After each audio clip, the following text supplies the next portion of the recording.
Today we'll study about the scope of clinical biochemistry. Biochemistry is a chemical language of life. It helps us understand the basic functions of body at cellular and molecular level.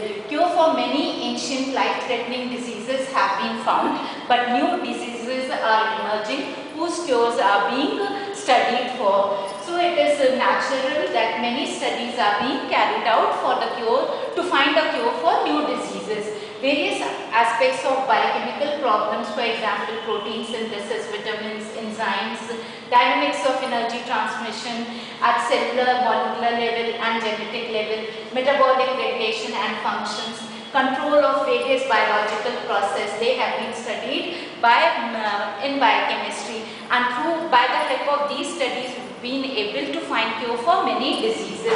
For example, scope of clinical biochemistry depends on lab analysis of body fluids like blood, urine, CSF, etc. Disease manifestations are reflected in composition changes of body fluids. For example, if a person suffers from disease, the cells get ruptured and the contents of the cells spill out in the body fluids. By changing the composition, by studying the change in the composition of body fluid, we can infer which kind of disease that person is suffering from. Hence, demarcation of abnormal from normal constituent of body is a primary aim of biochemistry, because if we know the normal concentration, then by that help we can find the diseased condition. For example, in normal condition, blood contains 80 to 120 milligrams per deciliter of glucose, and in urine, glucose is absent.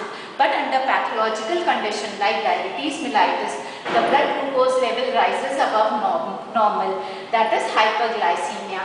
And if it is not monitored or treated for, then glucose is excreted out in the urine, that is called glucosuria.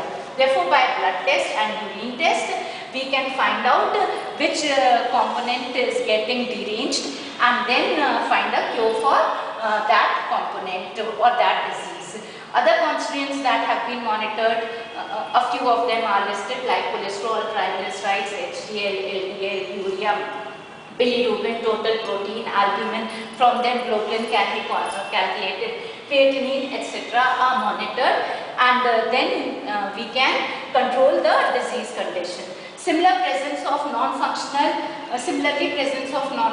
plasma enzymes in plasma can help in diagnosis of disease. For example, in heart attack, concentration of LDH, SGOT and creatine kinase, they increase in blood, and by their estimation we can find out that the person has suffered from heart attack. In liver diseases, concentration of SGOT and SGPT are estimated. In pancreatic diseases, pancreatic amylase and lipase are studied, and so on. So, the other aspect is that nutrition is one of the most important aspects of biochemistry. If a person does not take a balanced diet and various nutrients in correct amount, the person will suffer from various types of deficiency diseases, and they will reflect in the diseased condition. For example, deficiency of vitamins, fat-soluble vitamins and water-soluble. Fat-soluble, to name a few is night blindness, bleeding disorders, etc. Water-soluble like scurvy, beriberi, pellagra. These are few examples of diseases caused by deficiency of vitamins. Similarly, deficiency of protein and energy leads to kwashiorkor and marasmus. Deficiency of minerals like iodine, goiter, iron anemia, calcium rickets, etc. So, all of these nutrients are of prime importance, and if they are less in our body or they are in deranged concentration, then they will lead to a diseased condition.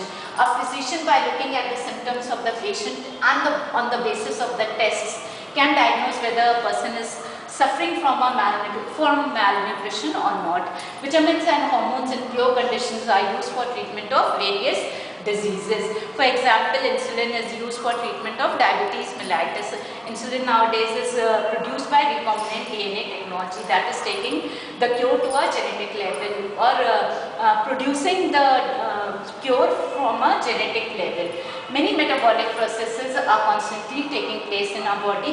If there is alteration in any metabolic process, then the person will suffer from a disease. For example, in inborn errors of metabolism, the patient cannot metabolize certain nutrients.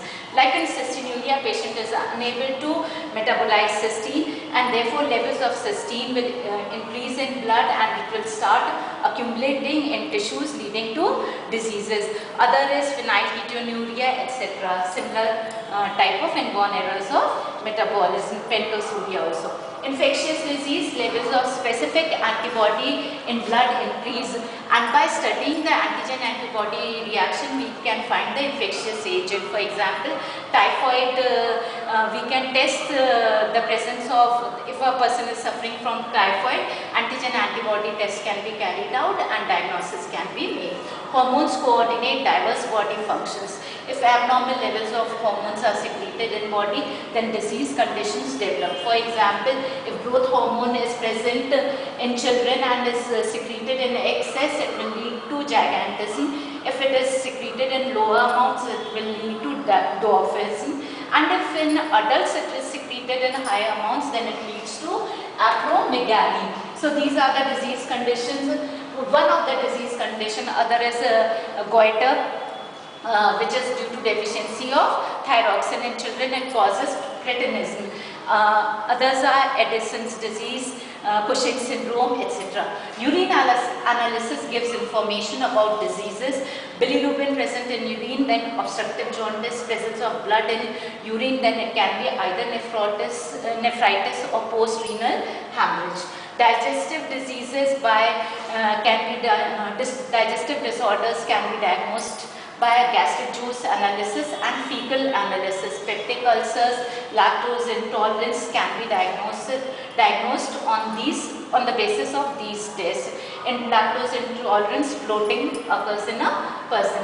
Then jaundice, high levels of bile pigments in blood, then the person is suffering from jaundice. So by testing the amount of bilirubin conjugated and unconjugated in blood, we can detect the presence of jaundice. Organ function tests are performed, for example, thyroid organ function test, liver function test, then kidney function tests are performed so that to assess if these organs are functioning properly in the body or not. If they are not functioning, they will lead to certain diseases, like in liver, fatty liver can be there, jaundice can be there. So they can be diagnosed by these function tests. Biochemistry is important to physiology.